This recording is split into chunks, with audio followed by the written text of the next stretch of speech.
रचना मैंने ही अनगिनत देवी देवताओं का रूप धारण किया है ताकि कहीं से भी जीव उस परम पिता की ओर न लौटे, अपने निज स्वरूप की ओर न लौटे। मैं ही नाना प्रकार का देव विडंबना धर्म पैदा किया हूं। जो जीव इस फंदे को तोड़ करके आपको पहचान ले, अपने पिता को पहचान ले, अपने स्वरूप को जान ले, अपनी आत्मा को जान ले, तब तो मैं शीश झुका दूंगा। मैं पांजे पंथ प्रकाश में आया कि नाम पान प्रमाण पाए अमी अंक जो पावही, तो यमराज के सर पांव देकर अमर लोक तब धावही। अगर पहचान लिया तो, नहीं तो मैं उन जीवों को साहिब बंदगी बिराजू न, मैं उन जीवों को बार बार 84 की योनियों में जन्म दूंगा और मारता रहूंगा। 84 क्या है पता है? अभी हमारे बैंजो वादक जी, अभी इनका मन है तो जो मर्जी अपना रंग दिखाते हैं, आजाद है, ये मनुष्य जीवन का गुण है। आज जब पशु वाला योनि में अगर चले जाएंगे तो इनकर बैंजो रखले रह जाएगा, कुछ बजा पाएंगे? मैं अगर पशु की योनि में चला जाऊं, अगर मैं ज्ञान के साथ चरित्र नहीं धारण किया, केवल कहनता ही रह गया, गहनता नहीं रहा। सदगुरु कबीर कहते हैं कि कहनता तो बहुते मिला, गहनता मिला न कोई, आ सोए कहनता बह जाने दे जहां शब्द गहनता न होए। ये जो आप देख रहे हैं इतनी कीमती मशीनें, इसको हिंदी में बोलते हैं ध्वनि प्रसारण यंत्र। आपकी आवाज को यह दूर दूर तक प्रसारित करने का एक छोटा सा टेक्नोलॉजी है ये ध्वनि प्रसारण यंत्र। ये भी बोलता है, शब्द बोलता है। क्या मुक्ति पाएगा ये? शब्द ये भी बोलता है। जीव को मुक्ति पाना, सजनों, एक गाय आपके दरवाजे पे बंधा हुआ है, उसे प्यास लगती है, चाह करके कुएं के पास नहीं जा सकती, चाह करके नल के पास नहीं जा सकती। वह एक टक देखता रहता है कि मेरा मालिक आएगा, एक बाल्टी पानी लाएगा, मुझे पिलाएगा। पर उसके अंदर में अपनी वेदना को प्रकट करने का जो है मनुष्य के प्रति एक अलग सा रूपरेखा होता है। क्या होता है? भोजन पसंद ना आया तो 4 फेरा घूम करके अगला गोर नादी में खड़ा करके मालिक की ओर देखेगा। अब आपको क्या समझना है आप समझिए, वो पशु के साथ। दूसरी बात, साहिब अगर नहीं पसंद आया भोजन तो कितनों चोकर चुन्नी खली रख दीजिए, वो खाएगी नहीं। अगर उसके बच्चे को आप रोटी मुंह में खवा रहे हैं तो माँ को इतना पता नहीं है कि हम तो चोकर चुन्नी खा ले भाई, बचवा हमरे दूध पर रहता है, खाए दे छिए। बचवा के मुंह में से चट दिना खींच करके खा लेती है। ज्ञान है उसके पास? नहीं। अपने बच्चों को पालने का भी ज्ञान उसके पास आपके जैसा नहीं है, जैसा आप कर लेते हैं। सजनों, पराधीन है। चारा कल के निकट हरियर हरियर गदरायल अगता जई के कुट्टी रखल है। गैया का मन है जो जोरबा कहीं खुल जाते तो देख देती है रेख के बेर में, मालिक तनका तनका छीट कर देलन। लेकिन सोचने से क्या होगा? वो तो पराधीन है। मालिक भी कमजोर नहीं है, मालिक भी अब पटुआ वाला रस्सी नहीं जो दांत से चिबैला पर कट जाते। देखे कि बार बार रस्सी गड़बड़ होता है तब बनियक्का लाइलून वाला गाय के पबनी अलग सोहराई परब, सोहराई न है, जोर के दोहराई है ना।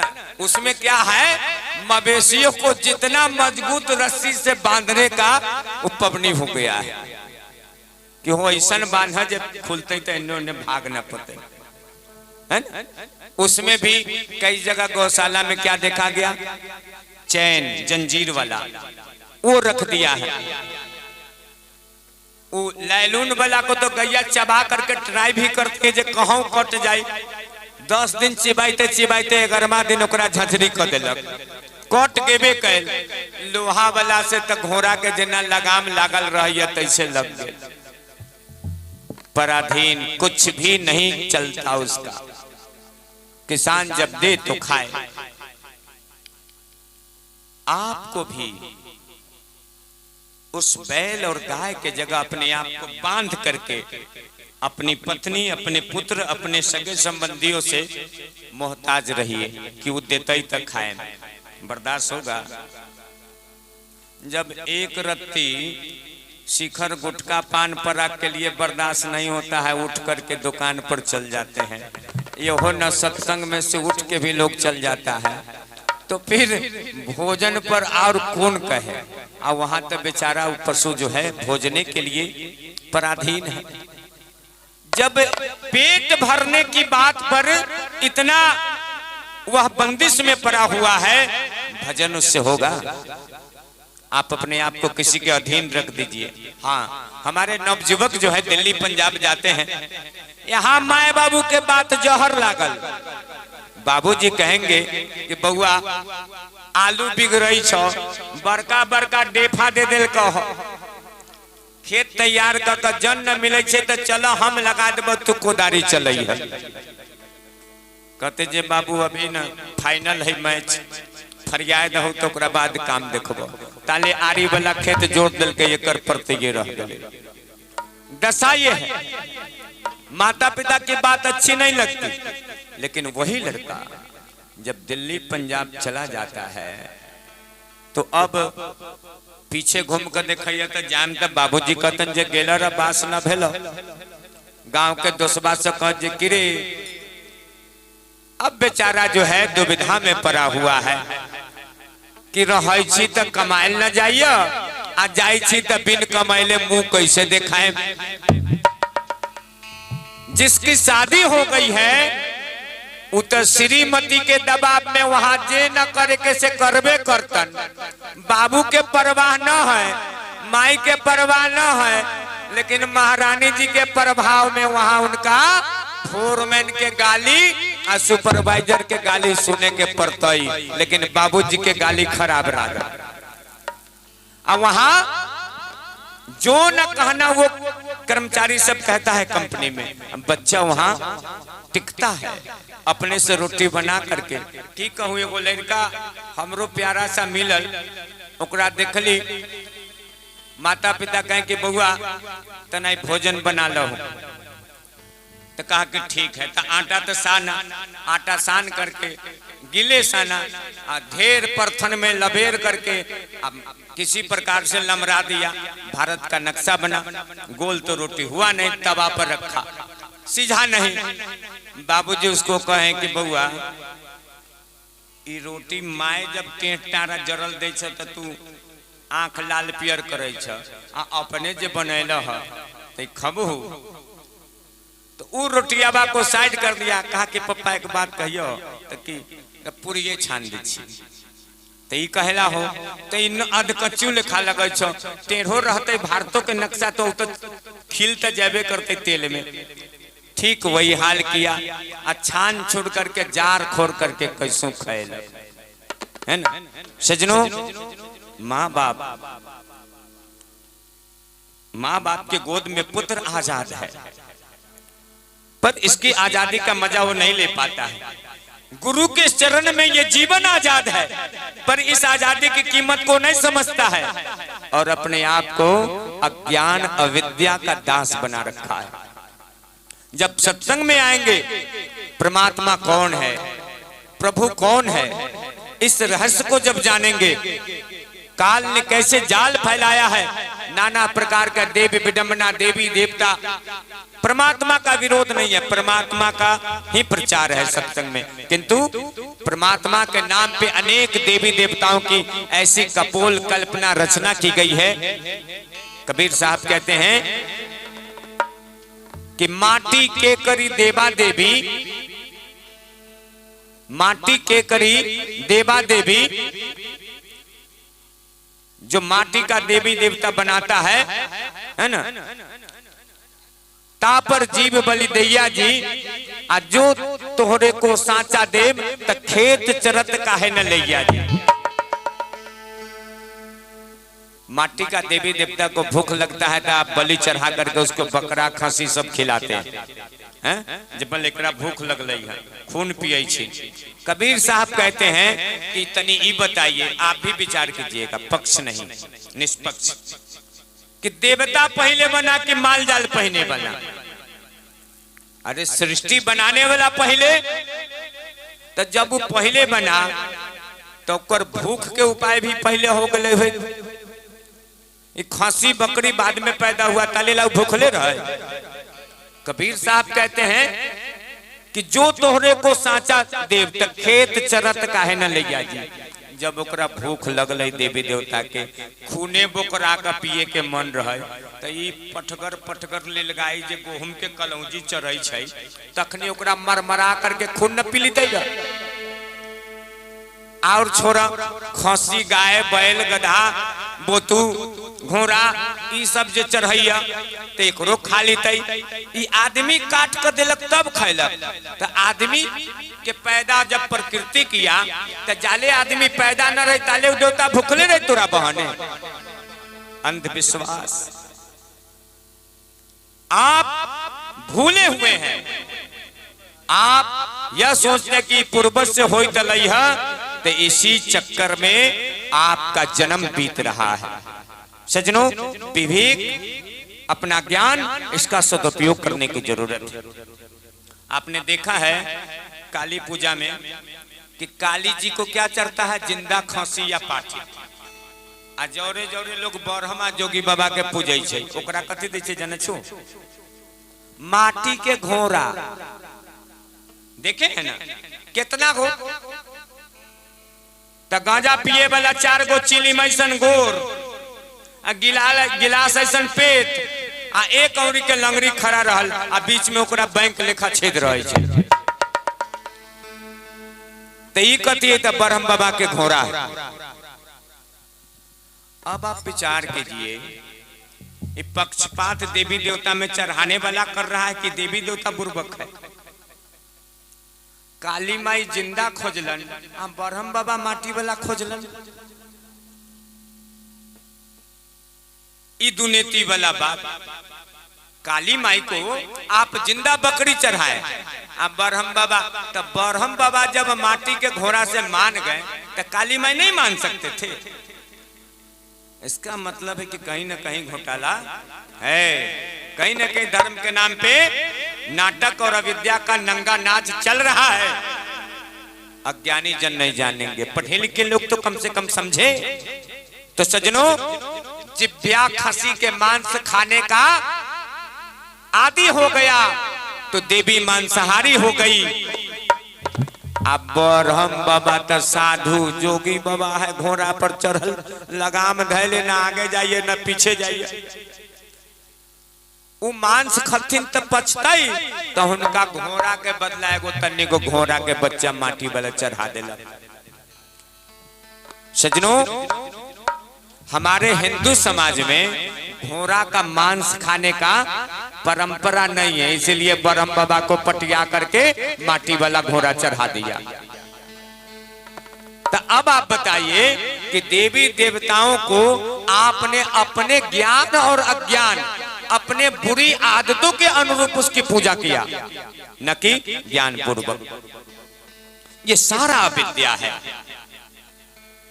और आप जो भूल करते हैं, जो धर्म के नाम पे जो आप जीव हत्या करते हैं, कबीर साहब की बात तो सबको बुरी लगती है। सीधे बदनाम कहलक जे कबीरहा के करो न मानै छै। तनी आप राम जी से पूछ लीजिए, जिनको आप कहते हैं कि हमारे सब कुछ है। तनिया तुलसी बाबा से पूछ लीजिए, आप कहते हैं, सीधे कहेंगे लोग कि ना ना बाबा हमसे रामानंदी हती, अरे तोरा से के टिकट मिलल हो खाए के, उठाओ रामायण। कहा रामानंद संप्रदाय में लिखा हुआ है? गोस्वामी जी कहते हैं कि मीन मांस जो कर रही हारा, 64 जन्म गिद्ध अवतारा। 64 जन्म गिद्ध में जन्म लेना पड़ेगा अगर आप गिद्ध वाला भोजन कीजिएगा तो। सज्जनों, कबीर साहब कहते तिल भर मछली खाए के कोटि गाय करे दान, आकाशी करबट ले मरे तो भी नरक निदान। माइक पर कह रहे हैं, बाहरे बाहरे पता लगता है कि रहुआ में संख्या वैष्णव की 0 है। रहुआ गांव में बाहरे बाहरे से पता लगता है। ऐसा क्यों है? क्या यहाँ हिंदुत्व का विरोधी है? क्या सनातन धर्म का सब दुश्मन बसा हुआ है? क्या रामायण ये आज्ञा देता है? क्या बीजे कैसा कहता है? क्या महाभारत वेद आपको ऐसा आज्ञा दिया है? किस धर्म की बात करते हैं? झूठों के मिल गए एक पौआ पिएला, 1 लीटर मोटरसाइकिल में तेल, तो जय श्री राम जय श्री राम। इत हुआ कालनेमी वाला काम। कालनेमी राम का नाम लेता था, लेकिन काम किसका करता था? रावण का। तो मुंह में राम राम है, खान पान लक्षण कर्म सब रावण वाला। आप कहते कि हम धर्म उबारने चले हैं। सनातन धर्म को अगर कोई डुबा रहा है तो हिंदू समाज डुबा रहा है। ये स्वयं ठीक नहीं है और दूसरे के ऊपर दोष लगाता है। बहाना आया कि मुसलमान 1400 साल पहले मुसलमान नहीं था, 1400 साल से इस्लाम की स्थापना है। इससे पहले जो ऋषि मुनि के जग जाप में हड्डी मांस गिराता था तो उसको राक्षस कहा जाता था, धर्म का दुश्मन कहा गया। सज्जनों, आज हम लोग अगर ऐसा कर्म करते हैं, ऐसा आचरण में जीते हैं, तो हम क्या है? धर्म के रक्षक हैं या भक्षक? गुरु वशिष्ठ और राम जी का वार्ता एक शब्द में सुन लीजिए। गुरु वशिष्ठ जी भगवान राम से कहते हैं, 50 ग्राम। वो कहते हैं, यावज्ज जीवम तुयो मांसम विश्वत परिवर्जयेत वशिष्ठो भगवानः स्वर्गलोकम सगच्छति। योग वशिष्ठ प्रकरण में गुरु वशिष्ठ भगवान राम से कहते हैं, हे राम, किसी भी प्राणी का अगर कोई मांस भक्षण करता है तो जहर के समान उसका परित्याग जिंदगी में कर देना चाहिए। या वज्ज जीवम तो यो मांसम विश्वत, जहर के समान। वशिष्ठो भगवानः स्वर्गलोकम सगच्छति। गुरु वशिष्ठ भगवान राम को शिक्षा देते हैं कि हे राम, मनुष्य योनि में आकर के अगर कोई ऐसा नहीं करता है तो स्वर्ग लोक को वो नहीं जाएगा। अब जीते जी अगर आप रामे जी का बात मान करके और रामानंदीय पंथ से अगर वैष्णव हो जाते हैं तो भी आपका जीवन पर लोक सफल हो गया। अरे आगे की है न है, लेकिन आपका रास्ता तो मजबूत हो गया संतों के निगाह में। याद रखिए, आकाश में लाली सुबह सुबह दिखती है तो समझ लीजिए कि सूरज उगने में अब देर नहीं है। और संत जो रास्ता बता दिए तो समझ लीजिए कि परमार्थ पद पाने में भी देर नहीं है। सजनों, तो न हम राम की मानेंगे, न कबीर की मानेंगे, न तुलसी की मानेंगे, न रहीम की मानेंगे। आज इंसान अपना मन वाला भगवान बनैले है।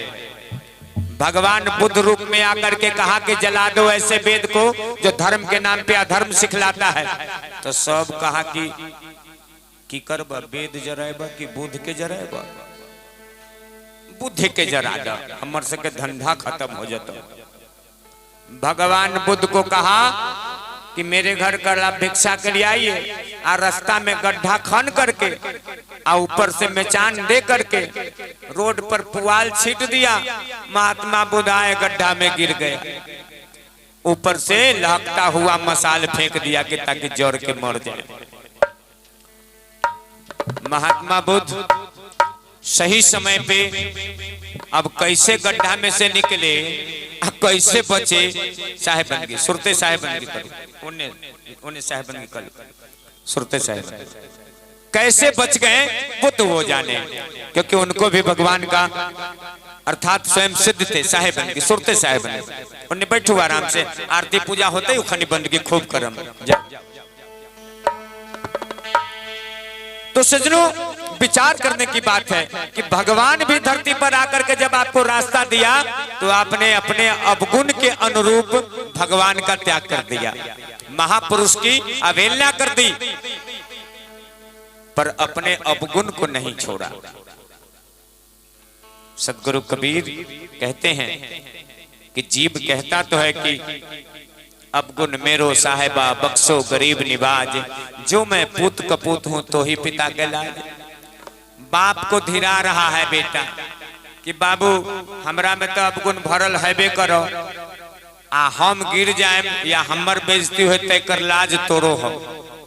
सदगुरु कबीर अपने भक्त की बात यहाँ पर रखते हैं कि जीव कह रहा है कि हे परमात्मा मेरे अंदर अवगुण है, किंतु वो कौन जीव कह रहा है? जो अब अवगुण करने से कान पकड़ लिया है, समर्पित हो गया है कि अब अवगुण नहीं करेंगे, अब शरणागत हो गया है। अब कहता है कि मैं तो आपका हूं, अगर हमारी लाज नहीं रही तो आपकी हंसी होगी, क्योंकि अब समर्पित है। किंतु जो समर्पित नहीं है साहेब उसको अपनाए भी नहीं है। शरणागत का मतलब होता है जो पीछे आप कर रहे हैं उसको छोड़ करके अब से उनका हो जाइए। सजनों विचार करने की बात है। तो ये 84 ये फंदा, ये अज्ञान, इसको समझने का यही सुंदर मौका है। चाहे सरगुण में समझ लीजिए चाहे निर्गुण में समझ लीजिए, अपने जीवन को सफल बनाइए। प्रथम है स्वयं को जानना, और श्रद्धा सबके पास है, लेकिन श्रद्धा कहाँ जा रही है? एगो का श्रद्धा गोविंदपुर जा रहा है, कहला तो सपनौती है।